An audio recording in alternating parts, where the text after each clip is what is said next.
At the end of the Test season, the T10 season begins in Abu Dhabi, a format that is drawing attention of cricket pundits and is seen as one that could debut in Olympics 2028. Abu Dhabi T10 tournament will be aired live and exclusive on Sony 6 and Sony 10-3 channels from January 28th to February 6th. Before that, I catch up with Nicholas Pooran. Nicholas, thank you for joining me on the broadcast. Now, there's a perception that West Indies cricketers have saved international franchise cricket in 2020, but that comes with the bubble life and plenty of sacrifices on a personal level. How has life in Bio-Bubble been for you? It's been very difficult. It was tough for me. I was in it for 5 months. It was tough, especially over Christmas and New Year's. I wasn't home. No, I didn't spend it with my family and my loved ones. It was challenging, but it's fine because at the end of the day, we are professionals and we have to adjust. Some people think we don't have feelings, but we do. But as professionals, we understand what we have to do. And it was fine. Like, we program our minds that this is our job and this is what we have to do. This is what is required. And we just get by it every single day. Right. Can one say that you are one of the experts of this new life that cricketers must lead in a bio-bubble?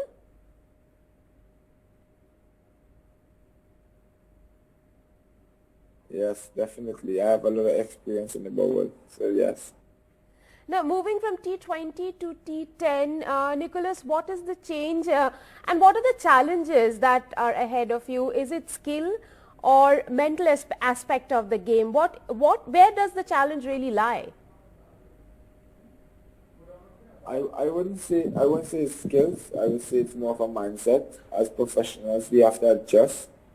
We have to be smart enough, and that's where the mental game takes part. So we need to mentally adjust and shift our focus to T10 cricket. Right. Nicholas, you are one of the breakout stars of the T10 format, top scoring in the Abu Dhabi T10 League in 2018, and this season you will be the captain of the Northern Warriors. How prepared are you for this big move? Simple. At first, I believe I'm a player as well. I have the opportunity to win games whenever I'm in that position, but also try my best to be, a leader on and off the field.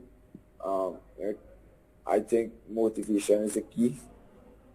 Getting the best out of players. How can I get the best out of players? How could I get my players to win games for me?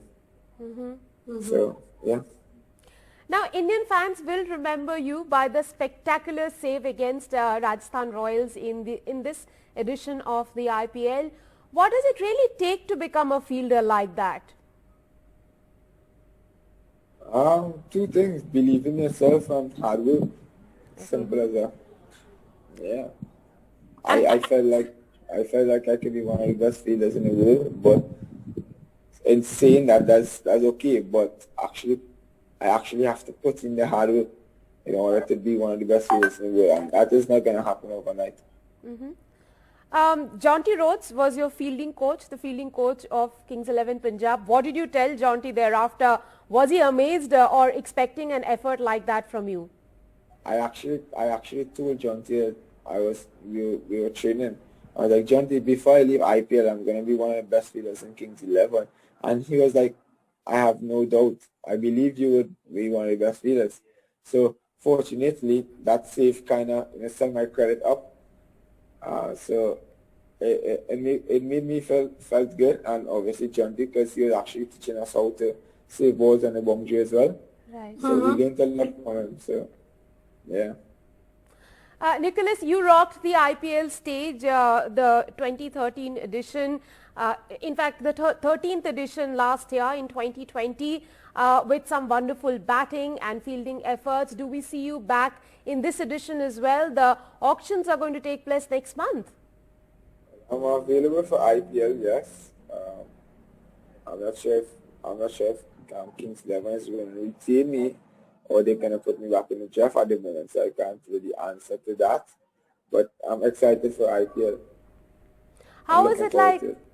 How is it like playing in so many different leagues across the globe, being a T20 or a T10 freelancer, moving from one bubble to another bubble?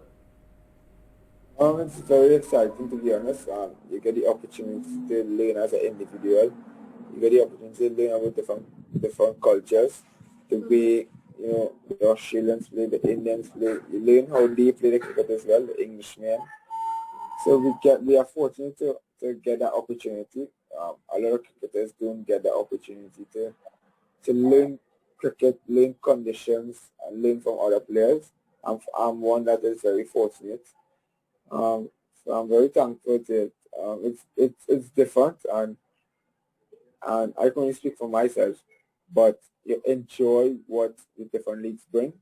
In terms of, like, I was in a big bash, and it had different rules. It had the surge, it had the X factors, it had different rules, and like it's very interesting to me. So, Nicholas, the T20 World Cup is scheduled later this year in India. What are your and West Indies' aspirations for the event? at the end of the day, West Indies' aspiration is to be successful and lift the cup. But in saying that, we need to do the right things. We need to be disciplined. We need to not take anything for granted. I, for one, want to do better in T20 cricket, especially when it comes to West Indies cricket, because I haven't done much, to be honest, when it comes to T20 cricket for West Indies, and that is something I'm looking forward, in this year. I want to do much better. I want to win much more games for West Indies. I want to take responsibility of, whenever I'm in, see the game, to win the game, actually win the game for the team once I'm in. Because that's as I say, that's where I feel like my game could get much better. I want to be that player who could keep improving game after game. So that's my aspirations. Nicholas, there's a lot of talk around T10 in Olympic Games. Do you think that is the best format, or it can be improved before being pitched for the games? Yeah, it's definitely, it's short, it's fast. Yeah. To be honest, if they come up with a T5, maybe that would be good for Olympics. But yes, T10 is definitely entertaining. It's really quick, it's really fast, and it will be really good for Olympics, to be honest.